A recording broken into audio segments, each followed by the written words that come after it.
Glory to Jesus Christ. Good evening. So we continue. And I plan to speak about catacombs today. But before to get to catacombs, I think we have to come back a little bit to Shroud of Turin. Not only because that specific shroud of Turin, but also because shroud as this burial clothes of Jesus, and this topic is very important for Eastern Christian tradition, and it's part of our tradition. And I think, I thought that maybe we could speak about this some next time when we will speak about church, altar, Holy of Holies, all these details and symbols. But I think we could mention also this in future, but speak a little bit about our shroud today. First, maybe I could add some thoughts that came to me after last our meeting. If you remember, I said that is now like a question of faith, or accept the fact that Shroud of Turin is true burial clothes of Jesus, or don't accept them. And I mentioned that there are two parties. One party, of course, consider this like real burial clothes and study this, and it's something very, it's a revelation to find this and see and understand all these executions that Christ accepted, all these wounds that he had, and there are great studies. But there is one problem that brings another party to thoughts that is not true shroud, it's not true burial clothes of Jesus. And like I said, it's because of radiocarbon dating. Analysis of the matter of shroud say that it belongs to 13th or 14th century. Discussion is not closed because the shroud was in fire. And of course, this party that believe that shroud is real say that because of fire, because of effect of fire and very high temperature, the structure of matter was changed, and we cannot consider radiocarbon dating like something serious, because it's not about original matter, but it's matter already damaged by high temperature. I would like to bring another argument. I'm not scientist, I cannot enter in this, but something very interesting. The party that does not believe that shroud is real, they say that this is medieval artifact. So it was created in medieval Eve between 1260 and 1390 in this time. But I really went to check images of crucified Christ that belong to 13th and 14th century in Western Europe. So if you also can go on internet and see pictures, all these images, icons,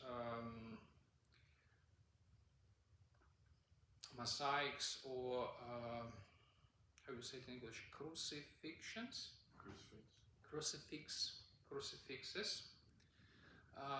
that belongs to this epoch, they show that Christ has the wounds in his hands here.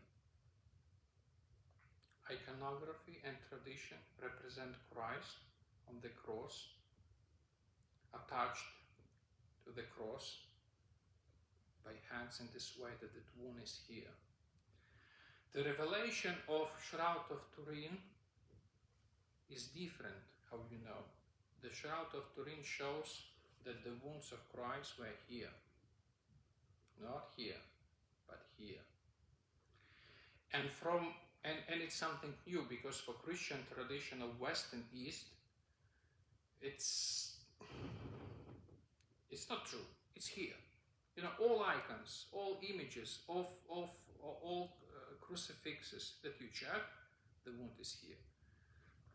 With legs, we could discuss, because some images of Christ, they shows Christ with legs like this, and some of them legs like this. So it could be, you know, we could discuss, because there are different approaches. But with hands, it's all the time here. But, like I said, Shroud of Turin showed that the wounds were here. And also, it brought people to study the Roman Empire and their practices of executions. So, and in reality, when someone was crucified, and you know, it was not invented specially for Christ. It was very spreaded practice in Roman Empire. And for example, we all know about Spartacus. Spartacus? Do you say in this? Spartacus? Spartacus. Okay. We say Spartacus. Probably in Latin he was Spartacus. So I could say I have been in this town where he was trained and lived in his gladiator base, and from which he started his rebellion. It's in Campania. Almost 1 hour from Naples. So he also was crucified, and all another slaves, gladiators, they did this rebellion. It was invented by Romans to keep in fear people, because it made people suffer. They were alive, but they were very slowly dying on their crosses. There is discussion also that say that sometimes it was a pool and not a cross, or if it was cross like a T, capital T, and not that cross that we have in our tradition. But they really used this place of hand for, how you say it, noodle? To nail. Thank you so much. Nail their prisoners to the wood of the cross, or to the pool. Why? Because in case of palm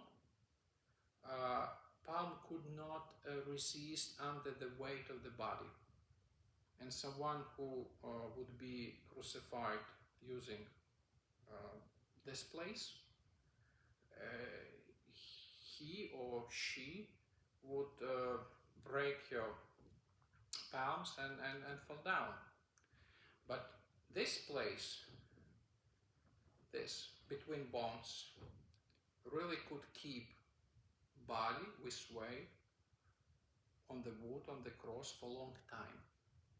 And this way person could bleeding and dying very slowly. And we know from studies of Shroud of Turin that, and also from studies of history, that crucified, they needed for breathe, because they were staying on the leg,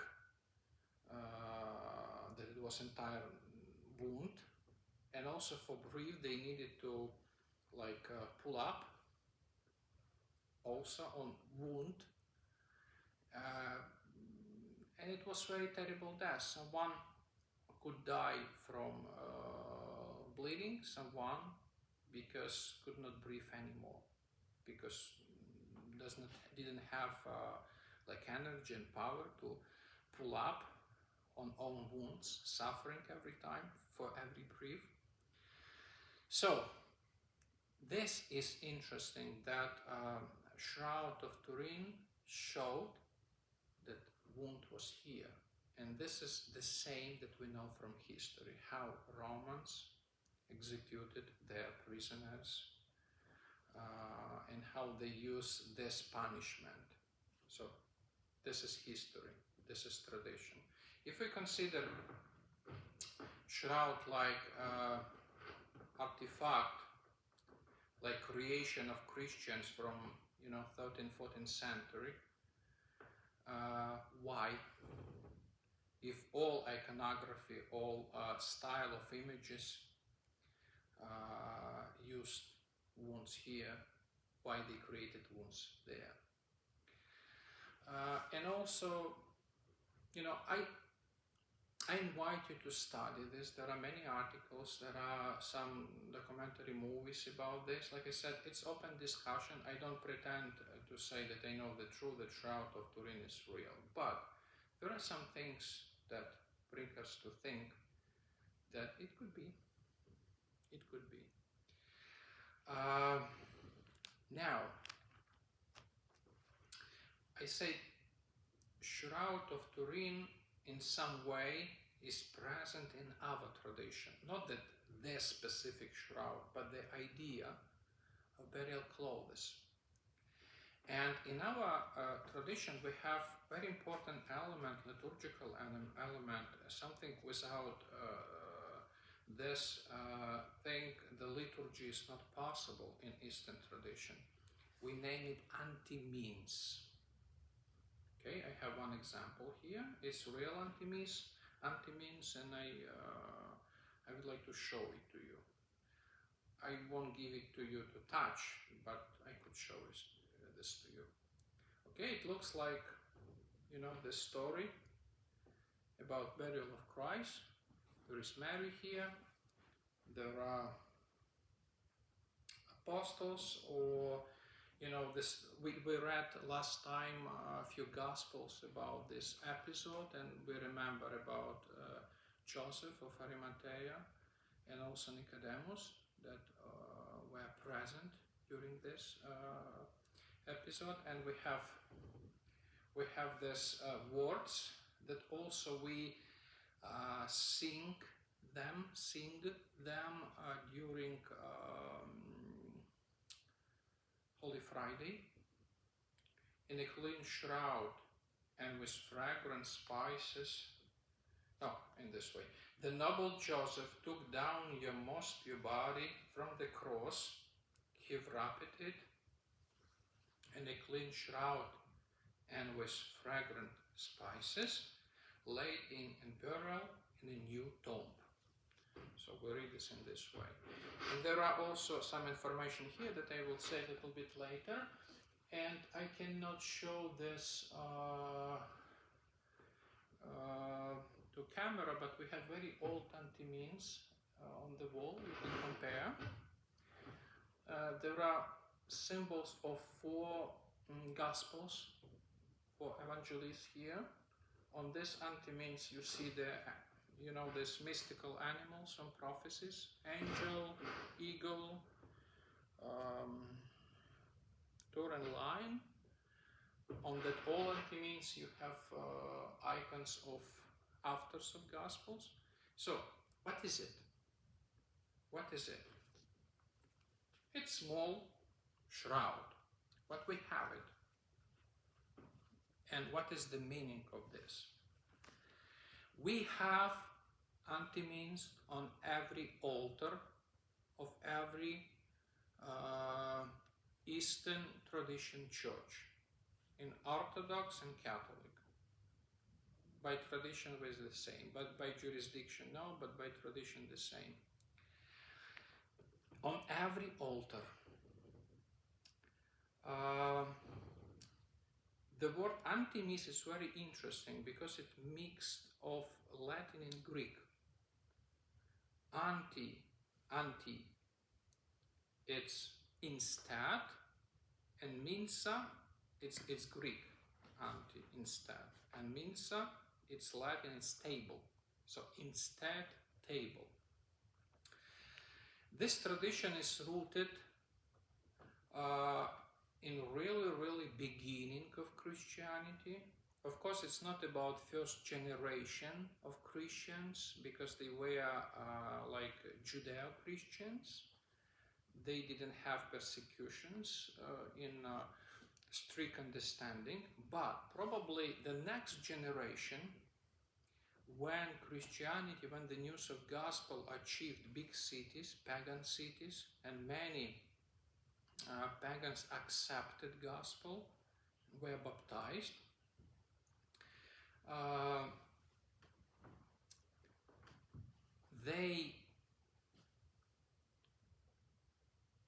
so the year in which Christianity became official and legal is 313.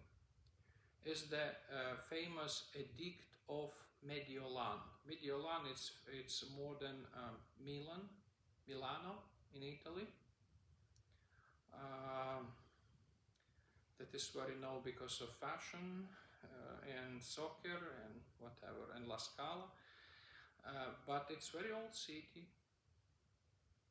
Mediolan, Edict of Mediolano, that was offered by Emperor Constantine, that gave to Christianity, to Christians, official status, the same status that pagans had in empire. But before 313, Christians, they were like outside of the law. And there are many rites, many sources that you could study that they very often they experienced persecutions, not because they did something bad, but only because they were Christians. The fact to be Christian was,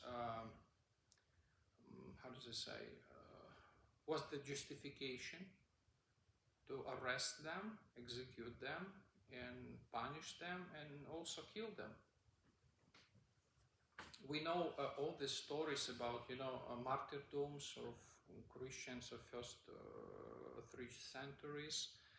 Many stories about circus, executions with animals. It's a lot. It's great inheritance. Many rites, many names. But in this time, Christians didn't have their own temples. They prayed or in houses. Pretty often, for example, some noble family could offer own, how does it say, village house, townhouse, house in the city. I'm sorry, it's wrong terminology. Or house outside of city, like some mansion, in a field outside of city, for the church use. And Christians, for example, came on Sunday, on some in other occasions, to pray, to have liturgy, Holy Eucharist in this private house. Or in time of persecutions, because nobles also very often became victims of persecutions. We have many saints, many martyrs, that they were nobles, that they had very high status in empire, but because of their faith in Christ, they were killed. They accepted their martyrdom. So it's one way, but it's dangerous. More safe way to pray were catacombs. And of course, Rome and another big cities had catacombs, city underground. Why catacombs appeared, it's another very big topic to discussion. Sometimes catacombs were like cemeteries. Sometimes it were places like storages underground. Sometimes they were used for different reasons, but they existed. They exist until now. If you go in Rome, you can visit these famous catacombs and see the places, see the pictures. We will speak about this later. So, in catacombs, Christians had their liturgies. in that moment, they had a lot of martyrs in every generation. So they started to have this practice to celebrate their liturgies on the tombs of martyrs.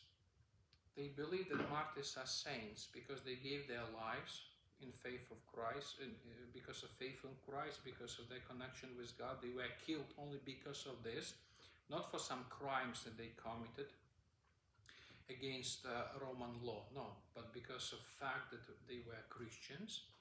And they became venerated, respected from early beginning. People, Christians, used in catacombs their tombs as altars for celebrate their masses, celebrate their liturgies.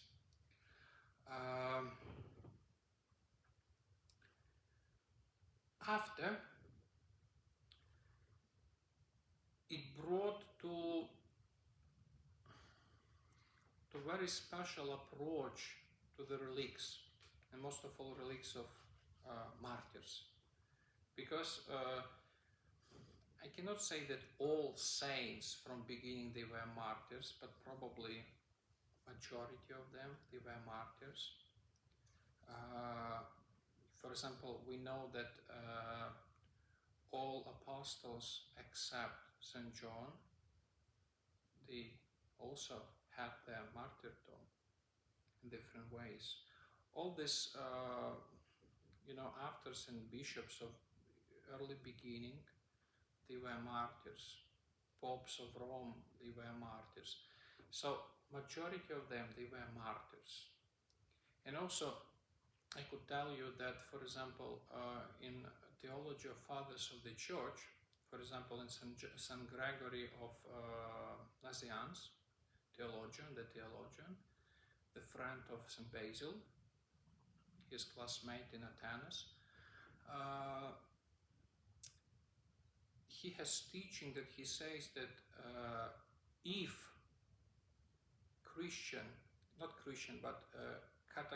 catechumen, the candidate to baptism, didn't accept the sacrament of baptism because was killed for the faith and became martyr, he said that we could consider that he accepted baptism of blood, because first Christians, they had very long and straight preparation for the Christian life. It was not so easy like now that the door is open and everyone could enter. It was differently. For be part of Christian church, you needed to go to initiation. So you needed to be with this community for not a very long time, but not 1 week, definitely. And for example, our liturgy is divided into parts. It's liturgy of the word and Holy Eucharist. So the first part, we sing hymns, we pray, we read readings, we read gospel, we preach. But the second part is the sacrament. It's change of bread and wine in body and blood of Jesus Christ. So in past, the candidates, they needed to leave church after preaching. They could not participate in Holy Eucharist because it was Holy of Holies. It was participation in divine life without be prepared. They could not even stay in church because it was like a mystery, it was secret. And in our liturgy, until now, we don't read it because it's not in use. But in original text, in some Orthodox churches, they continue to read this. Deacon, like, in our liturgy, deacon says, wisdom, be attentive. Deacon, after preaching, says the prayer for catechumens, for candidates, and in the end he says, candidates, exit. Rise, orarion, hand, and say, candidates, exit, leave the church, like wisdom, be attentive. some Orthodox churches, they continue to do this, respecting tradition, but no one leaves. So. And we don't do this because we don't have catechumens anymore. It's open, it's not closed, it's not secret, it's not mystery, but they had it. And candidates needed to be with congregation, to study, to be prepared, and after baptism, chrismation, they could accept communion and be fully the part of congregation. So, if this candidate, catechumen, during his preparation, because it could be 1 year, 2 years, it depends,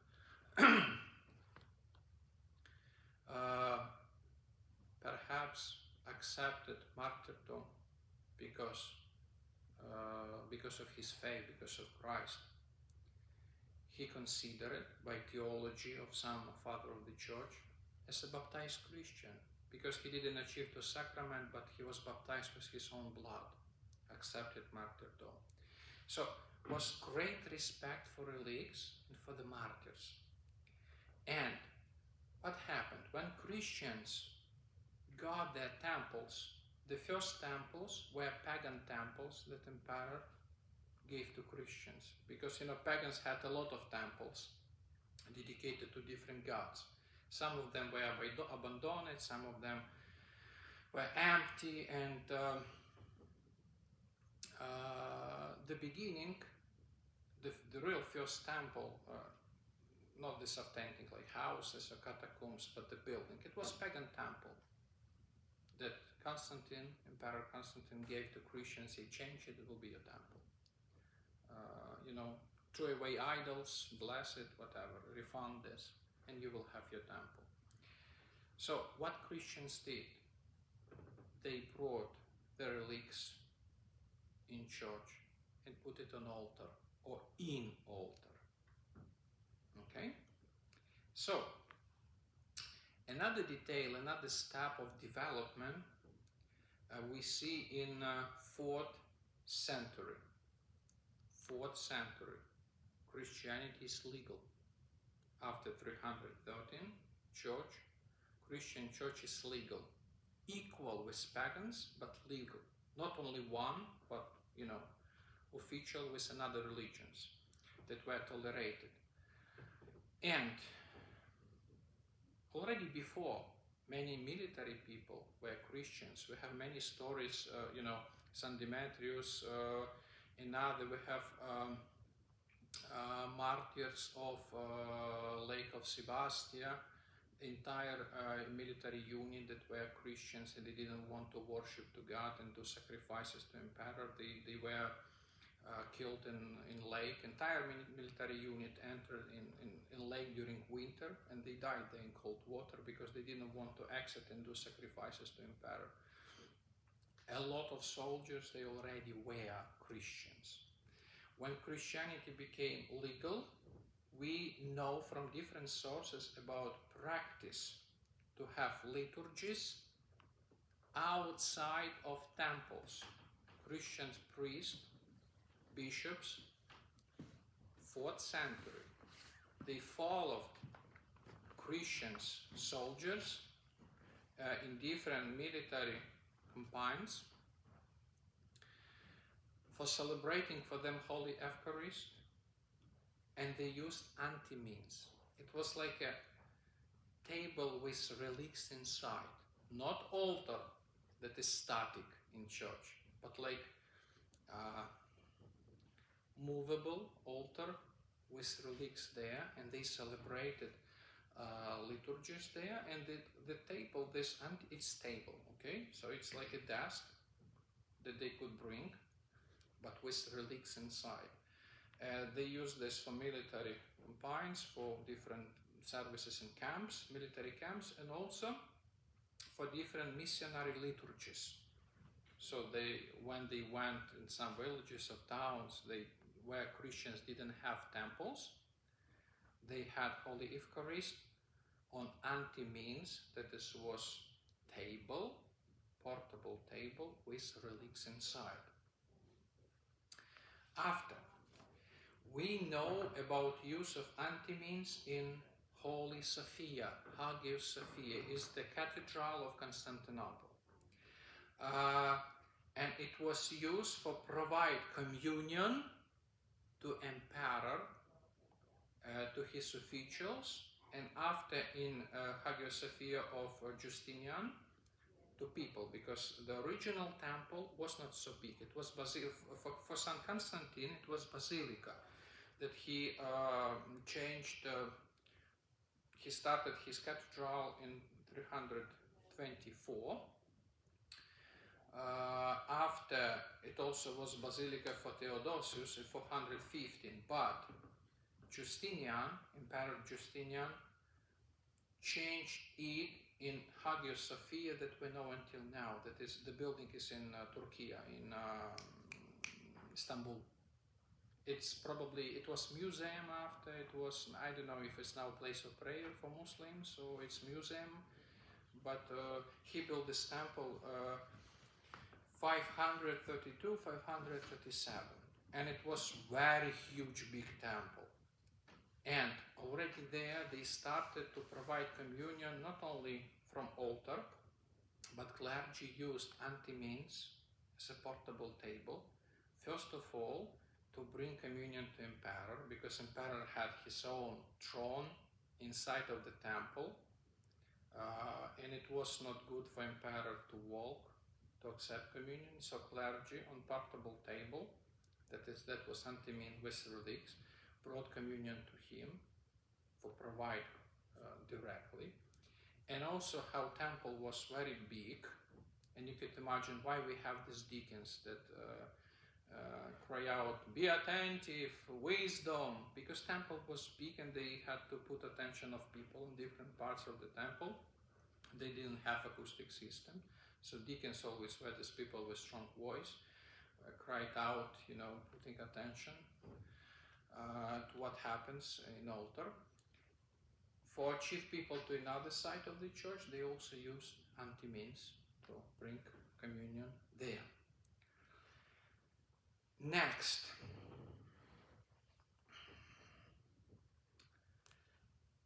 we jump to 700 and 800 is the time of persecution of icons. We say we have special terminology, iconoclasm. It was time when icons were destroyed. We will speak about this during this course later, more in detail about this time.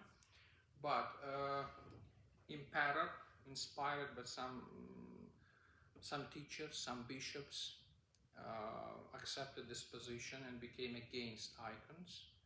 And entire empire, they started to destroy icons and different images, crucifixes, everything. So,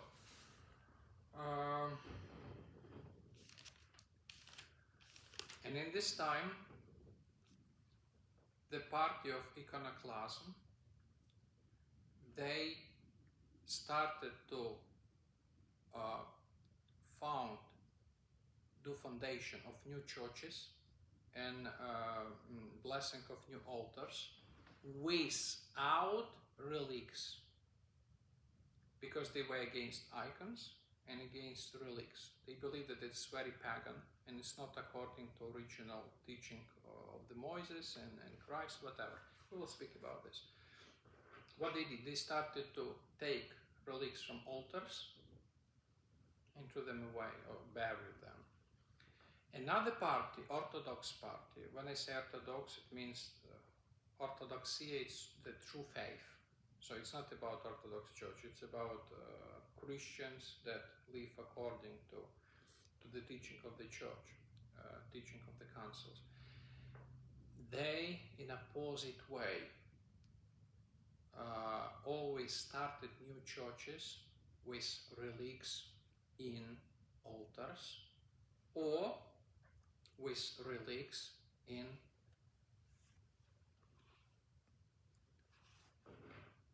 shroud, in antimines. Without antimines, because we have it until now, Every anti-means, it's another side, opposite side. There is like smaller pocket here. Do you see my finger?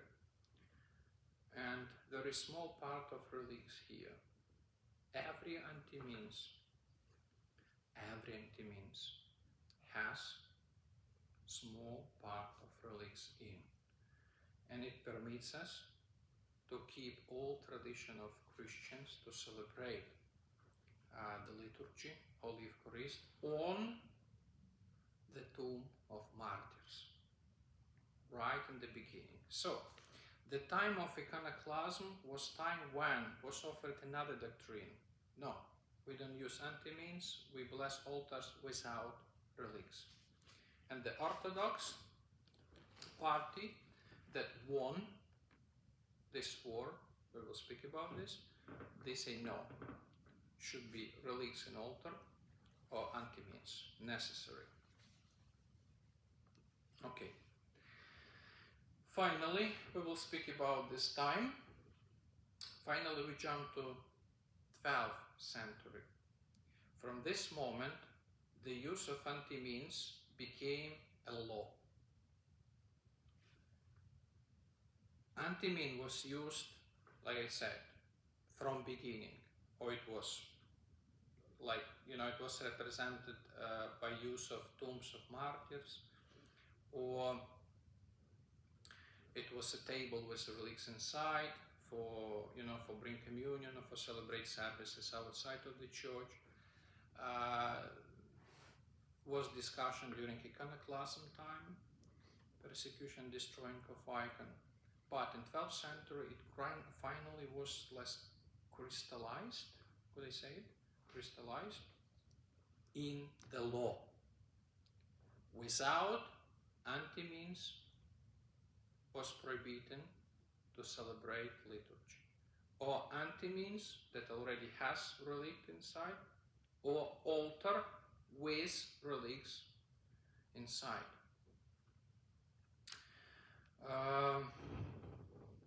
Also, like I said, we have some rights here. In our case, this anti-means is signed by, in that moment, Bishop of Passaic, William Skurla, that is Metropolitan now, but he was Bishop of Passaic that moment, and he signed this anti-means in April of 2009 for Resurrection Church in Smithtown, New York. What does it mean? From 12th century, anti-means became like a license from bishop, because for the church, for the parish, for a parish, for every parish, because every anti-means belonged to local bishop. He was someone who was giving anti-means to parishes. So was this anti-means from that bishop to that parish. And having anti-means mean to be in connection with bishop. And this is the structure of the church. Parish is connected with bishop, bishop is connected with patriarch, or with Pope of Rome, whatever. It's not our topic to discuss the structure of the church because it's very difficult. And it has a lot of things to say. But it was important to be in connection with bishop, because in Eastern Church, according to Eastern tradition, our theology, universal church is represented in local church. Bishop, Holy Eucharist, and people. 3 factors that makes from local church universal church, or that shows presence of universal church in local church. Bishop represents Christ, Holy Eucharist, the sacrament of union, and people. And what we have the Last Supper of Christ. Christ, his disciples, and breaking of bread. And this is the local church. Should be bishop, people, and Holy Eucharist. In the beginning, it was like this because congregations they were small, and for example, bishop was like a priest for the city. After, when Christianity became more spread, bishop needed helpers. Bishops pretty often you can find the mix of terminology in early Christianity, like proto-presbyter, elder, bishop. In the beginning it was the same, but after became separation and creation of structure, because priest became representative of bishop outside of cathedral, outside of the main congregation, and priest does not act by himself. He's connected with local bishop, and every bishop represents Christ, and and also keeps this inheritance from apostles. We say that every bishop is an apostle in that place. Priests are helpers of bishop. So, anti-means became as a blessing from bishop to this parish to be united with universal church, to union with him, with local apostle, local bishop. So it was like a license for church to be. Without anti-means, parish could not exist, because parish is not in connection with bishop. So it means no universal church, no local union, no universal union. Do you understand me? So, it's from 12th century. Right now, the steps in history, I don't want to speak too much about this because it's already took almost an hour. What I would like to say, that first anti-means, they not necessarily look like this. Because here we have real shroud, we have real, burial of Christ. Some first anti-means, they, for example, look like a cross in the middle. You also can find different pictures in internet. Internet now, we have everything there, bad and good. Don't look on bad.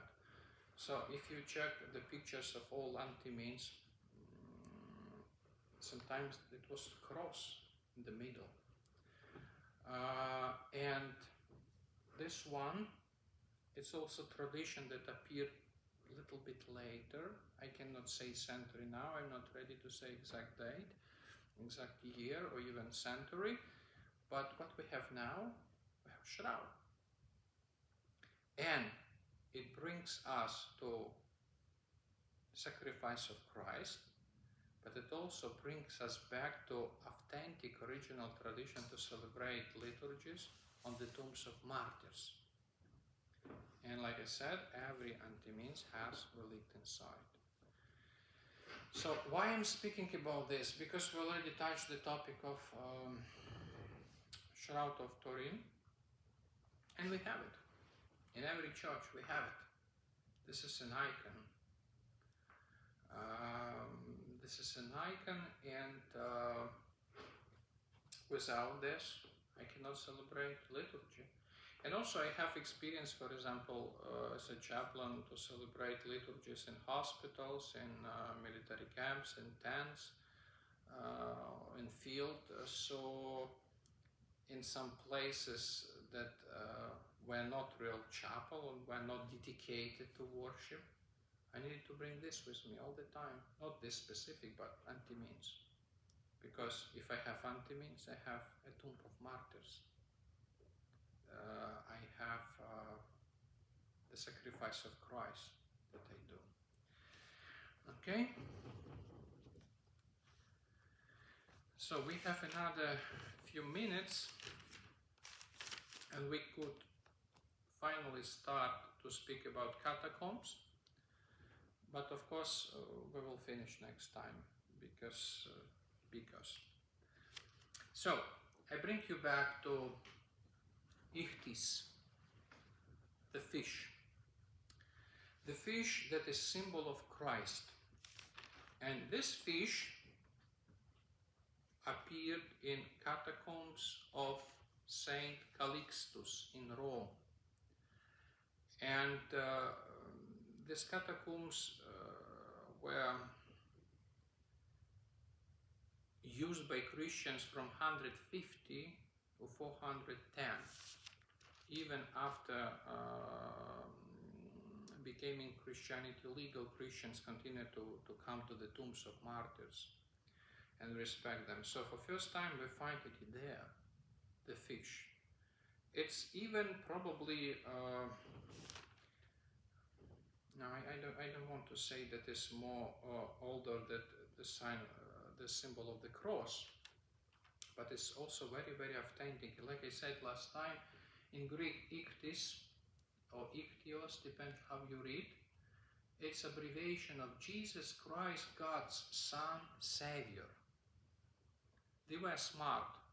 They used like a passwords, like a codes, for understand each other, for show the places to another Christians where they pray, where they meet each other. For example, some place with sign of this fish, with image of this fish, it was a sign that here we meet each other.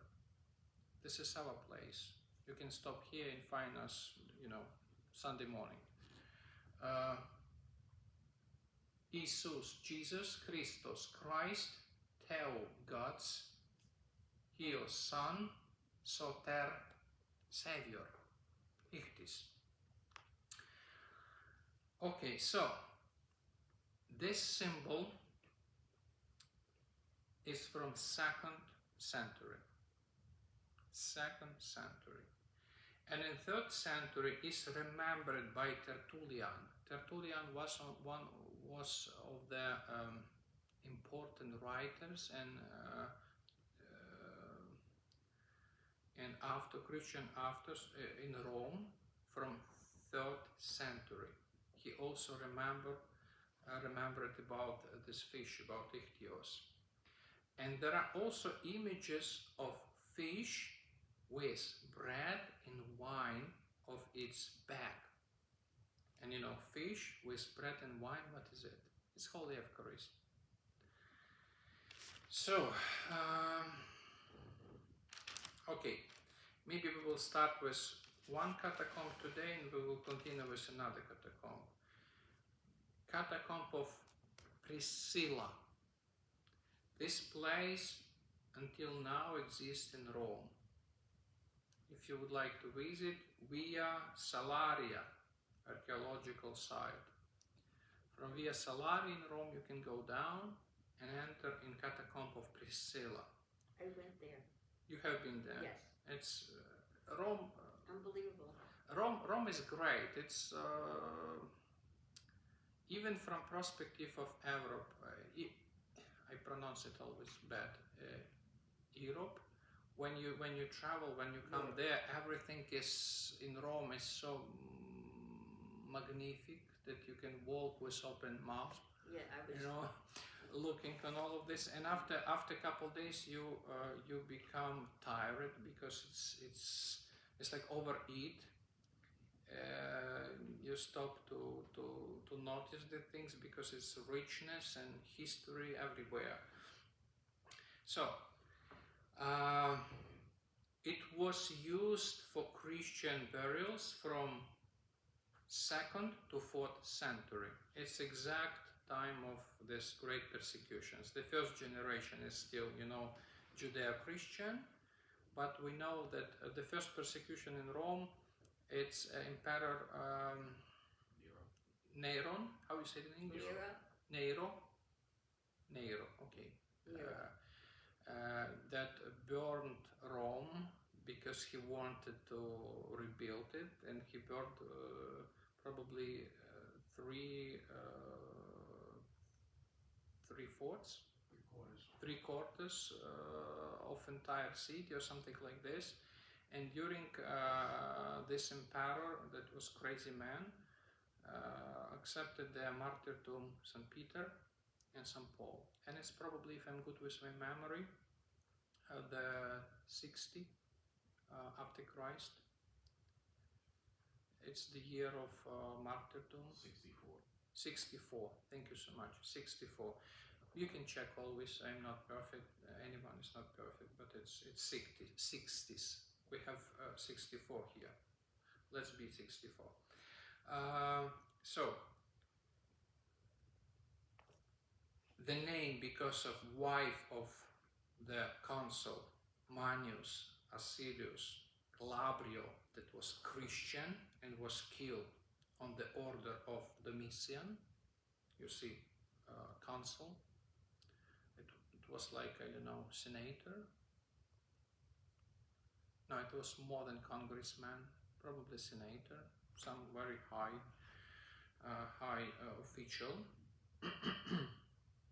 So, and because of his wife Priscilla, this catacombs are named. What we have there, something very important, it's in Greek chapel, Capella Greca, we have the image of last judgment. And this is a real origin, you know. We don't have their icons like you see in our church, because it appeared late. But there, you have really beginning. I have some pictures that I will show you. I hope they really, from that places, I'm not mix up something, because I could show you picture, and this picture probably will be not from catacomb of Priscilla, but from catacomb of Calixtus or whatever. But it's there. I will show you something. So they have image of last judgment. Also they have image of deuterocanonical story of Susanna. It's the prophet Daniel, the 13th chapter. It's there. Some people think that it's not Susanna, but it's the image of some Christian woman from 2nd century. So there are two approaches. There is some woman that looks like Susanna, but maybe it's some Christian woman from the time. What they have Madonna and Child. You can come home, Google the icons or images of catacomb of Priscilla. You will see so many things. Madonna and Child. They have prophet Isaiah. But interesting what they have, it's Good Shepherd. I have one Good Shepherd that I printed. It's image from catacomb, but I hope it's from Priscilla's catacomb. Yeah, probably 99.9 that is from there.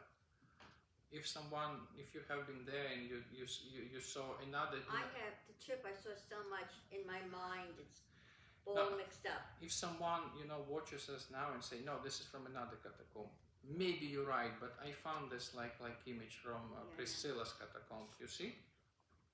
I will give it you after, you can see. Good Shepherd, Jesus Christ. It's not Jesus Christ, like in literal meaning. It's the allegory from Gospel about Good Shepherd. They takes care about own sheep. But we know that this is allegory of Jesus Christ. Shepherd does not appear like we know Jesus Christ.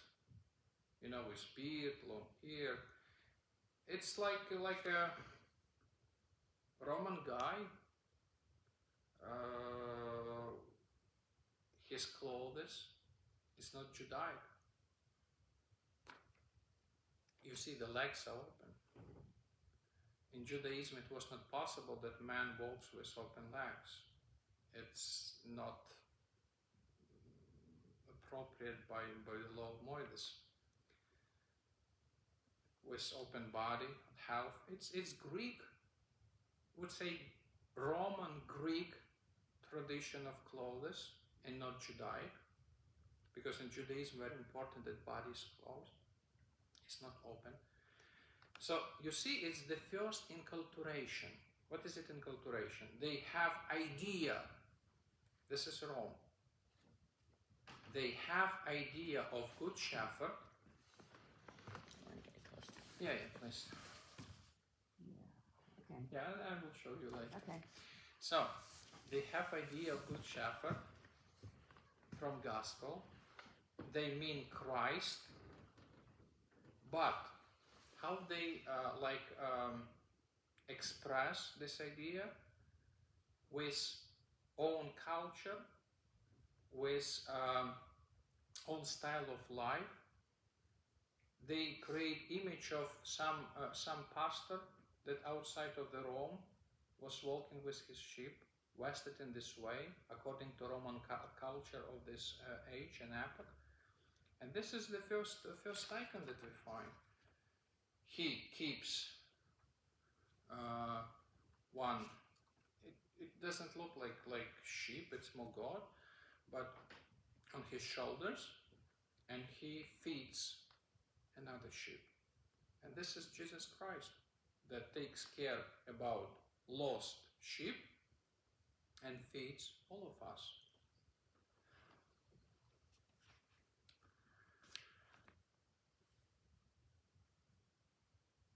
Isn't it great? This is the first icon.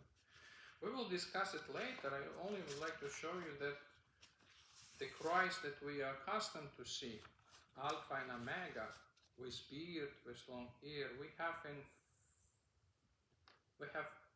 200 centuries after this one. This Jesus Christ is already with beard and long hair. But about this one we will discuss next time, because it's the time. Thank you for your attention. So next time we speak about catacombs, about first icons, and hopefully we will have enough of time to finish with catacombs and go forward. Glory to Jesus Christ. I'm so sorry I had to get this done. It was so important.